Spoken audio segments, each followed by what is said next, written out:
Um dos vídeos que tinham me mandado lá no servidor do Discord tem a temática de esses personagens são negros, a codificação racial na mídia, no canal Fulis. Já reagimos a um vídeo dele, que era um vídeo sobre transformando séries ou coisas populares aqui no Brasil em filmes americanos, e agora a gente tá aqui com essa nova temática. Eu não me lembro quem foi que deixou lá no servidor do Discord, eu sei que foi dali que eu peguei. Então, e aí? Então, se você estiver aí no chat, você esteja aí com seus créditos recebidos. Ah, e mais uma coisinha aqui também. Caso você esteja assistindo esse corte através do YouTube, deixa o like, se inscreve, que isso ajuda demais. Então, dito tudo isso, vambora! Você sabia que esses personagens são negros? Não. Grão demais. Quer dizer, não exatamente, mas hoje eu vou te mostrar porque esses personagens são lidos como negros. Lúcius, fui eu, o palhaço palhoça. Então o crédito vai pro Lúcius. Ele tomou copyright, por isso que tá quieto. Então, não tem nem muito o que fazer. Tem até um avisozinho aqui pra mim. Que ele tomou copyright, família. É isso daí que tá no bagulhinho dele. Pelo gênio Donald Glover, que acompanha a vida de jovens negros passando por diversas situações sociais e mais outras coisas bizarras. Nas últimas 2 temporadas tiveram alguns episódios antológicos, que é um conjunto de episódios que contam histórias isoladas sem uma continuidade, porém todos se passando no universo da série, igual Black Mirror, sabe? E eu queria falar especificamente do 8º episódio da última temporada. The Goof Who Sat by the Door, ou O Pateta que se sentou à porta. Oh my God! Esse episódio é um mini documentário que conta a história de Thomas Washington e a criação de Pateta, o filme. Ele era um animador da Disney que eventualmente... Lembrando que é o episódio, tá? Ou, sei lá, não sei. Bom, é o episódio, então virou o primeiro CEO negro da empresa. We all voted for this guy named Tom Washington, but we didn't mas não percebemos que o primeiro nome do Tom realize that Tom's é Thompson Tom Washington. first name was actually Thompson, Na verdade era Thompson e não Thomas. not Thomas. Thomas Washington Thomas Washington era animador. was an animator. Sim, foi por engano. E a primeira coisa que Thomas quis fazer quando ganhou esse cargo foi o filme mais negro de todos os tempos. Um filme focado na paternidade negra que trataria de vários outros temas da vida de um afro-americano. Certo? E ele decidiu que o Pateta era o personagem perfeito para isso. É verdade. E esse cara foi genial. He knew that people thought Goofy was dumb, but he wanted to show the systemic factor. Mas ele queria mostrar... Pera aí, deixa eu voltar aqui. A primeira coisa que ele falou ele sabia que as pessoas achavam que o Pateta era burro. He knew that people thought Goofy was dumb, but he Mas ele queria mostrar os fatos sistêmicos com os quais o Pateta tinha que lidar. wanted to show the systemic factors that Goofy was dealing with. Shitty Um trabalho ruim, um filho difícil e a vergonha por sua falta de influência. job, angry kid, and embarrassed by his lack of influence. Várias coisas que ele colocou no filme eram metáforas para esses fatos sistêmicos. Por exemplo, o mapa de viagem que representava a confiança de Pateta ao seu filho Max também era uma metáfora para o Green Book, um guia de viagem que foi muito usado pelos afro-americanos na década de 1930 a 40 para evitar o máximo de discriminação que pudesse acontecer no caminho. Acontece que Thomas Washington não existiu, e todas as metáforas e significados que o episódio traz ao filme do Pateta não são reais.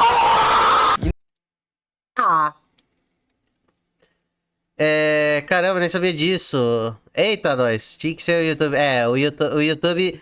O YouTube tirou a musiquinha lá do vídeo do cara. Então, acontece, é a vida. Na verdade, a maioria apresentadas no episódio são até propositalmente exageradas. É uma série... É que assim, como ficou uma boa parte sem áudio nenhum, então a gente perdeu uma boa parte do contexto. Então, meio que essa série deve ser de humor, então meio que deu uma exagerada pra te... É um humor do exagero, né, vamos assim dizer. Mas essa brincadeira de que o filme do Pateta é o ápice da negritude cinematográfica não é uma criação de Atlanta. Esse documentário falso apenas usa isso para fazer uma brincadeira de uma realidade em que aquilo tudo realmente é verdade. A interpretação do Pateta como um personagem negro é uma interpretação muito famosa na comunidade afro-americana. Claro que ele não é literalmente negro, até porque ele não é uma pessoa, e sim um cachorro. Mas existe a codificação negra. Caso você não saiba, um personagem com codificação negra, Black Coded Character, é quando o personagem tem características associadas a pessoas negras, mesmo não sendo explicitamente representado como negro. Interessante. Sim, é uma série de comédia. Ah. Entendi. Agora faz sentido. No personagem, mesmo que não intencional. Existem muitos motivos pelo qual o personagem Pateta e o filme dele foi tão identificável O Max principalmente nesse caso. para jovens negros americanos. Como, por exemplo, o ídolo de Max, que foi inspirado em lendários artistas negros como Michael Jackson e Prince. E até mesmo a situação financeira complicada em que o personagem é recorrentemente representado. Inclusive, houve uma época em que tinha muitas animaçõezinhas, tinha muitos curtinhas lá da época do, sei lá, 1940, 50, mais ou menos, que o Pateta sempre tava numa situação de merda, né? Tipo, era sempre retratado como um trabalhador que tá numa situação difícil, um pai de família cujo filho ou filhos e a esposa não respeitam, ou então alguma outra situação da sociedade que, enfim, deixa ele zaralhado da cabeça.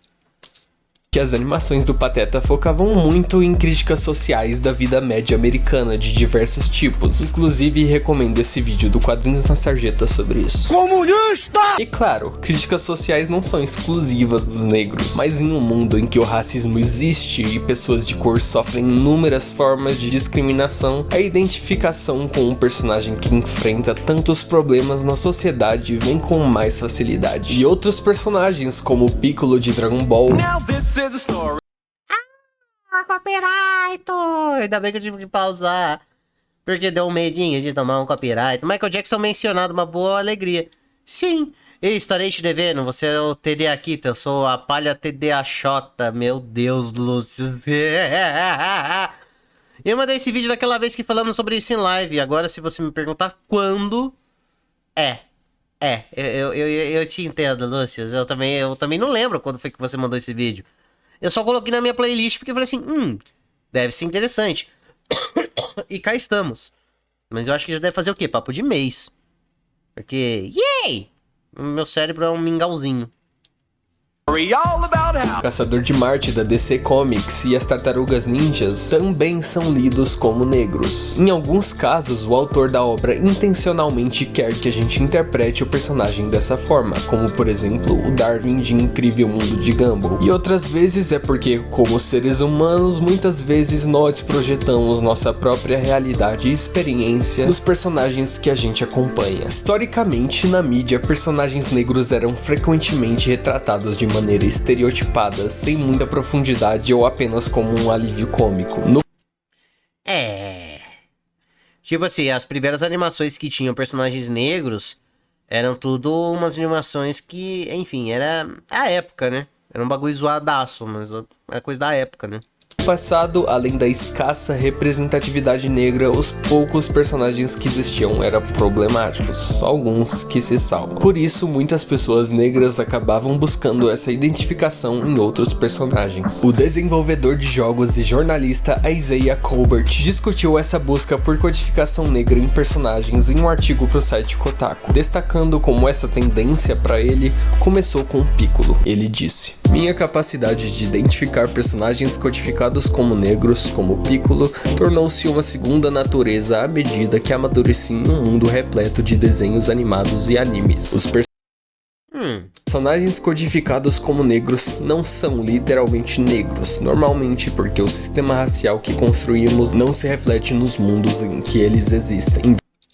Em vez disso, eles são codificados como negros na forma como suas histórias ou representações muitas vezes refletem a experiência negra na América." Seria... Bom, é que normalmente as grandes mídias ou são japonesas ou são americanas, mas... Seria possível algum personagem ser codificado pra realidade brasileira? Ou eu tô viajando na maionese? Blue, pronto, eu voltei. E aí, Blue? Chokes, mais uma vez, falamos sobre isso. Eu acho que foi numa live de sábado que o Gabe explicou de forma simples, né? Não sei, não lembro. Também não me lembro disso. Acho que foi quando nós falamos de headcanon. Nós falamos de headcanon? Não lembro. Não lembro. Genuinamente eu não lembro disso. E essa codificação não era exclusivo a personagens não humanos. Alguns personagens humanos não negros também se tornaram grandes símbolos de representatividade para pessoas negras. Talvez o maior exemplo seja o Homem-Aranha, e eu não tô falando do Miles Morales,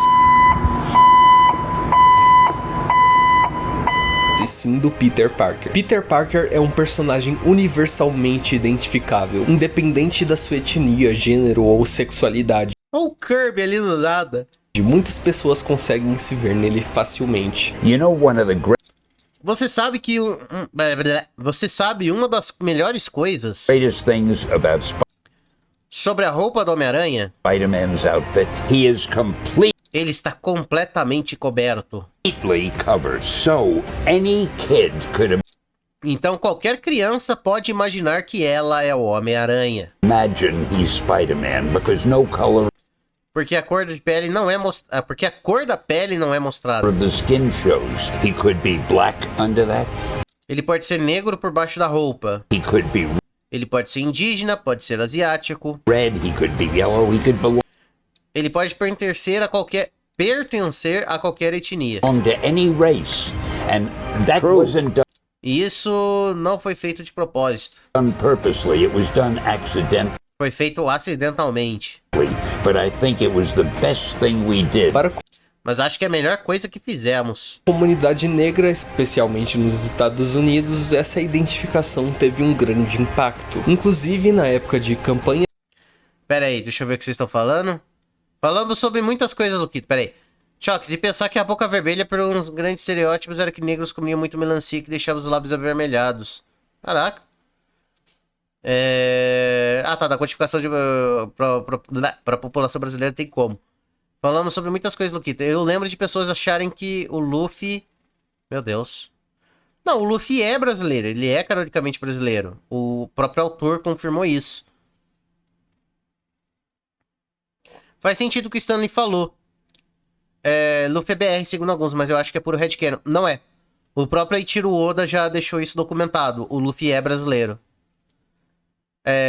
A Michigo no Hatchin também entra. Não conheço essa personagem, ou esse personagem. Não faço a menor ideia. pro novo reboot do Homem-Aranha, o espetacular Homem-Aranha, teve uma grande campanha para que o Donald Glover interpretasse o Peter Parker. Pô, legal. É que assim, super-heróis não é minha praia, gente. Então, eu não fiquei sabendo de nada que rolou nos bastidores. Dessa nova versão. And that's when E foi aí que the world went o mundo ficou louco. crazy. And half the world was like, Donald for E metade do mundo tava tipo, Donald para Homem-Aranha. Spider-Man. We're only gonna watch the next Só vamos assistir o próximo Homem-Aranha se o Donald Glover interpretar o Peter Parker. Spider-Man and Donald Glover's playing Peter Parker. And the other half was like, he's E a outra metade tava, ele é negro, desvivem ele. black, kill him! Like, it was so E foi tão rápido, fast. It was so fast. falou assim a mesma coisa. Infelizmente não foi ele, mas o Glover serviu de muita inspiração na criação do Miles Morales. Tá encarando por quê? O Bendis, que na época estava em processo de criação do personagem, viu essa campanha, viu o Glover com o pijama do Homem-Aranha e basicamente falou: caralho, muito foda, ainda bem que eu tô fazendo esse personagem. Isso levou ao nosso amado Miles Morales, um Homem-Aranha de sucesso com seus próprios games, filmes, quadrinhos e animações. Mas voltando ao Peter Parker, Walter Mosley, um renomado escritor afro-judeu e autor de best-sellers históricos, disse uma vez: o primeiro super-herói negro é o Homem-Aranha. Ele mora em uma casa com apenas um de seus pais, que na verdade é sua tia. Ele tem todo esse poder, mas toda vez que o usa, o poder se volta contra ele. As pessoas têm medo dele, a polícia tá atrás dele. A única maneira de conseguir um emprego é tirando fotos suas que serão usadas contra ele em público. Esse é um herói negro bem ali. Claro, ele na verdade é um cara branco, mas os negros que leem o Homem-Aranha ficam tipo... Sim, eu entendi. Eu me identifico com esse personagem. É do Queens. Põe esse uniforme e ajuda muita gente pobre. Eu pensei que você fosse negro. Puxa, irmão, foi mal. Não, de boa, deve ter um Homem-Aranha negro por aí em algum lugar. Hey. O livro Caraca. Lúcio, mas aí eu acho mais difícil fazer um personagem codificado brasileiros, porque eu acho que nós somos... Porque querendo ou não, somos um povo diverso, mas provavelmente personagens codificados latinos também tem gente que abraça BR nisso. Sim. Veja o anime Luquito, ele é muito bom, minha opinião. Luffy é brasileiro? Sim, ele é brasileiro. O Luffy é brasileiro. Piccolo is Black, A Memoir of Race, Religion and Pop Culture, escrito por Jordan Calhoun, que tem bacharelado em Sociologia, Justiça Criminal, Psicologia, Políticas Públicas e Conhecimento.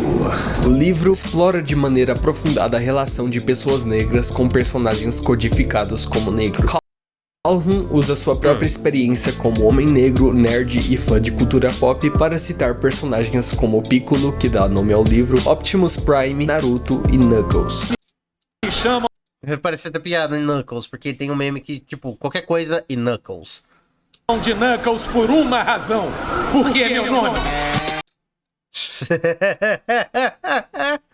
A partir dos anos 2000, a representatividade negra na mídia aumentou gradualmente, especialmente nas animações. Hoje, embora ainda sejam poucos, há desenhos que têm protagonistas negros. Além disso, personagens não humanos, codificados propositalmente como negros, se tornaram grandes exemplos de representatividade. Além do já mencionado Darwin, podemos citar Marceline ou Marshall Lee, que inclusive é interpretado pelo Donald Glover.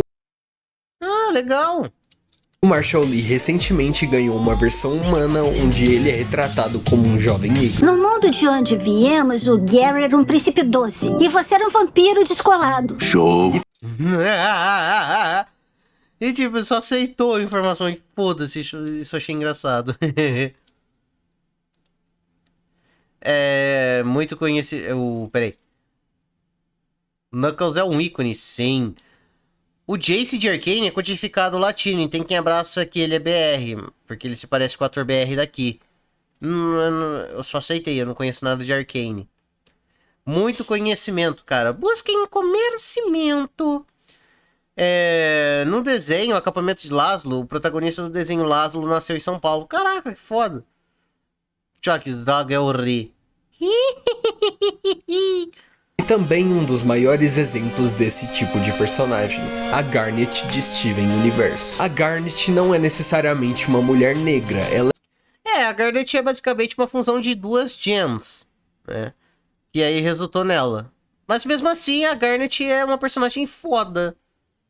Tipo, ela é uma personagem que a galera gosta bastante da comunidade. É que assim, eu vi poucos episódios de Steven Universe e eu vi só uns episódios isolados. Então eu não vou tentar falar tanta coisa assim, porque a chance de eu acabar falando alguma merda gigantesca é alta, então eu prefiro evitar. Ela é uma alienígena, mais especificamente uma pedra. Mesmo assim, o desenho não hesita em mostrar ela como uma representação explícita de mulheres negras. Seus traços, estilo, cabelo afro e a voz da atriz e cantora Estelle. Legal. Famosa pelo hit Copyright! Eu tenho que ficar fazendo isso, que nem foi aquele vídeo do claquete de papel, que tive que ficar pausando toda hora e comentar qualquer merda que vem na minha cabeça, porque... Copyright, eu não quero tomar copyright, tudo que tinha não gosta de copyright. Deixa eu ver o que vocês estão mandando aqui no chat.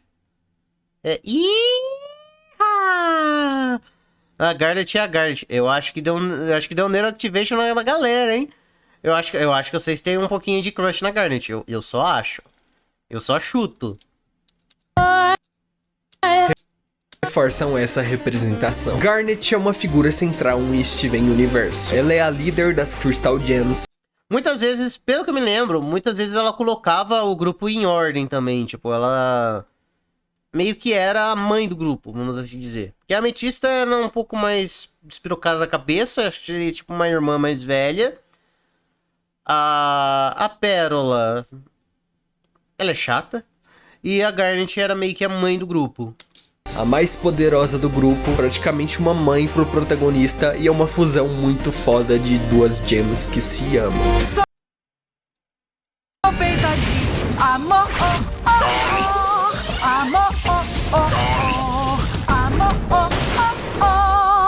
e é mais forte que você. Tá. Dragão Safadão, voltei. Chokes, Garnet é a Garnet. Mas sim, a comunidade abraça ela como negra. Por favor, não ferra o Luquita. E eu tava... calma, ora, poxa.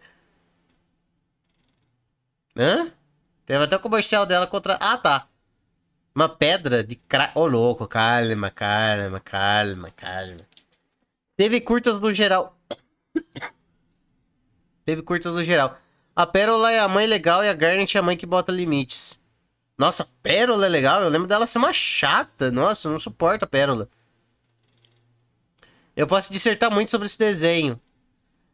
Correto, Luquita. Ela não é uma mãe, ela tem um amor maternal. A Ametista se daria bem com o Luquitinha pequena. Com a Luquitinha? A Luquitinha que tem cérebro lisinho, igual peito de frango?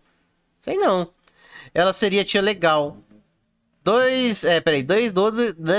Li tudo errado. Dois doidos a Blublé. Deus meu.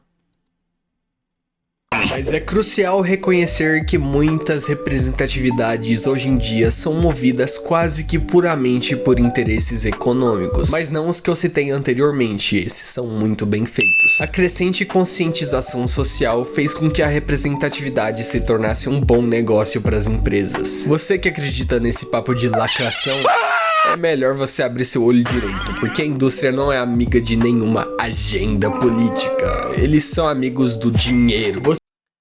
Sim, a partir do momento que, entre aspas, representatividade parar de dar lucro, eles vão parar de ter representatividade em filmes, séries e qualquer outra coisa. A empresa só quer lucro, ela não é amiga de ninguém, ela só é amiga do dinheiro. E é isso.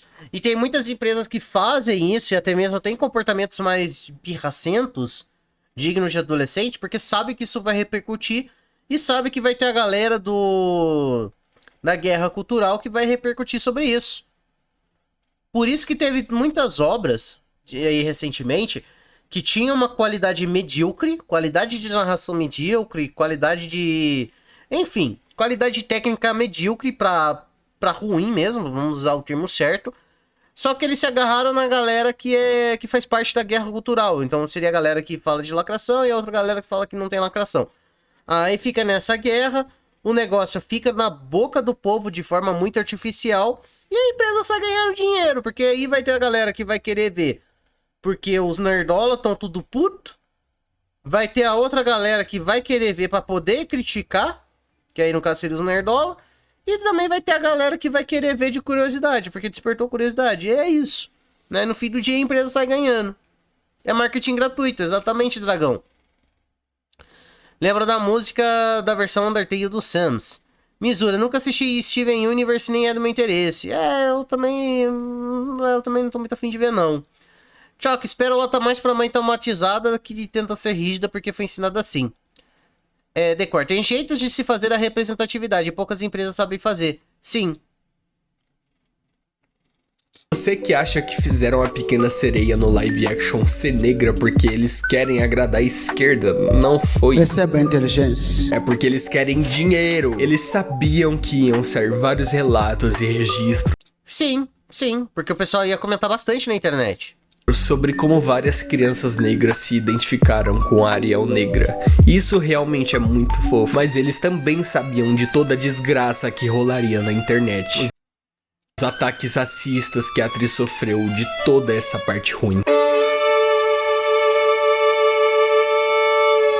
E não, A solução não é parar com a representatividade por causa disso, e sim fazer o que for necessário para não acontecer tanta desgraça, ao invés de deixar o ator ou a atriz jogado aos lobos. E quem disse que isso é problema meu? O Rick Riordan, autor de Percy Jackson, veio a público em defesa da atriz da Annabeth. Rob Liefeld, co-criador da Dominó, demonstrou apoio à atriz Zazie Beetz. E Marv Wolfman, co-criador da Estelar, fez o mesmo pela Anna Diop.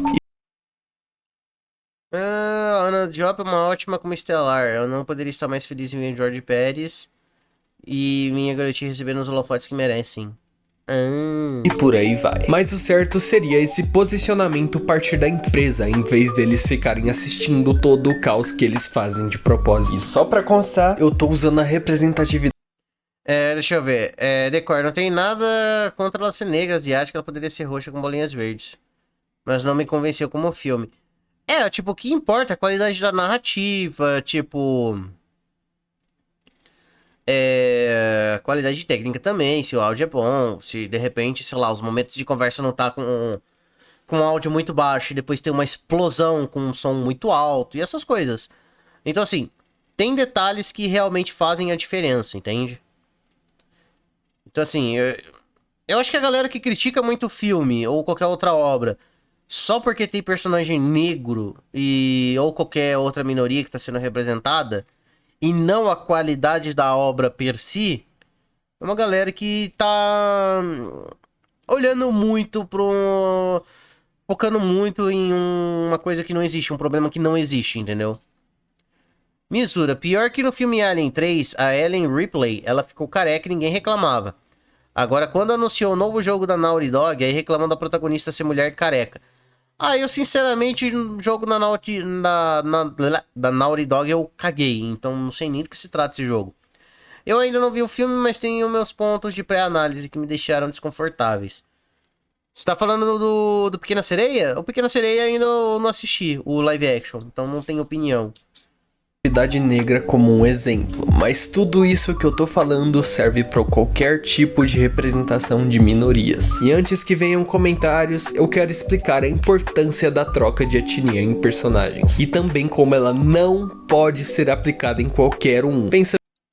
Exatamente, porque tipo assim, imagina se tem algum personagem que originalmente é um bigode. Você não vai trocar uma etnia de um cara bigode pra uma minoria, porque isso seria até mesmo ofensivo pra caralho.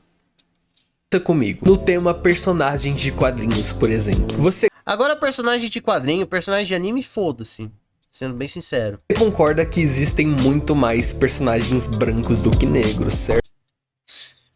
Em questão de popularidade, isso piora, o número de negros vai diminuindo mais. E você acha que é justo artistas negros só terem a oportunidade de ser esses poucos personagens negros populares? E quando acabar os populares, só vai sobrar espaço para os mais desconhecidos, enquanto os personagens brancos ainda têm uma variedade enorme de populares disponíveis. E isso falando de negros, que tem até um espaço bom comparado a outros. Agora imagina se a gente for falar de indianos. Você consegue me citar uns 3 super-heróis de quadrinhos que sejam indianos de cabeça, hein?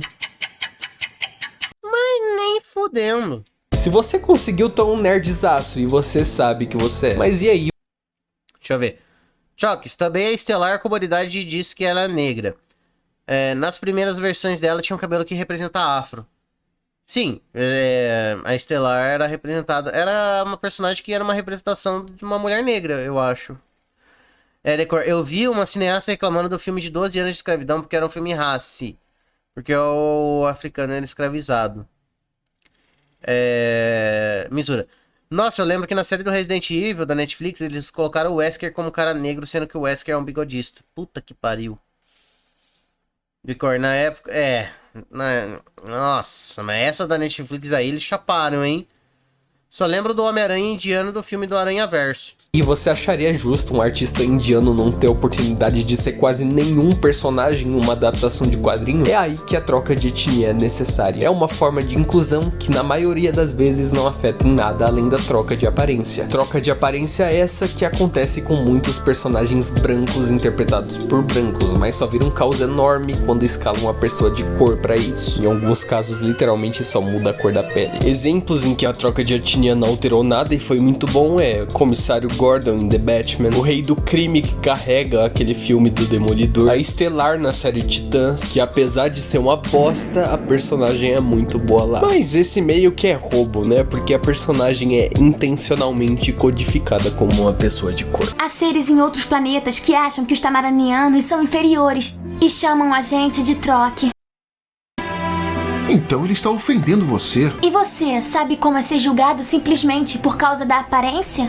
Caraca, essa cena é pesada. Tipo, é que assim, cena pesada não é necessariamente cena violenta ou cena que... Enfim, tem cenas que mesmo tendo uma conversa, mesmo sendo algo mais simples, são mais pesadas. Tipo, essa daqui.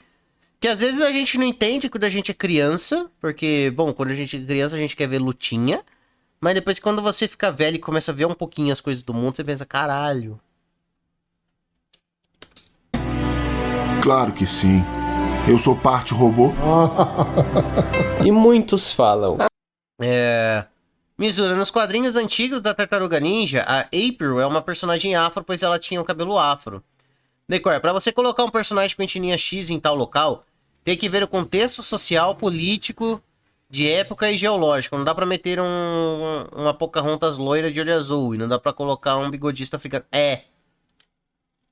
Só que tem gente que, no caso, por exemplo, da Netflix lá com Resident Evil, meio que eles colocaram a Vera, sabe? Ah, mas é só criar um personagem negro novo. Não, é bem assim. Às vezes o personagem pode ser simplesmente ignorado pelo restante dos personagens, né? Restante do público. Por exemplo, eu vou dar... sei lá... Vamos pegar um outro personagem da franquia Sonic, que também é codificado, pelo menos que tá vindo aqui na minha cabeça, que é a Wave the Swallow, de Sonic Riders e tal. Ela é uma personagem nova, só que ela não é tão popular quanto uma Rouge, uma Blaze, uma Amy, por exemplo. Ou então, sei lá, se criarem um novo super-herói, a Marvel criou um novo super-herói, um super-herói negro. Ele pode não ser popular, ele pode flopar. E aí?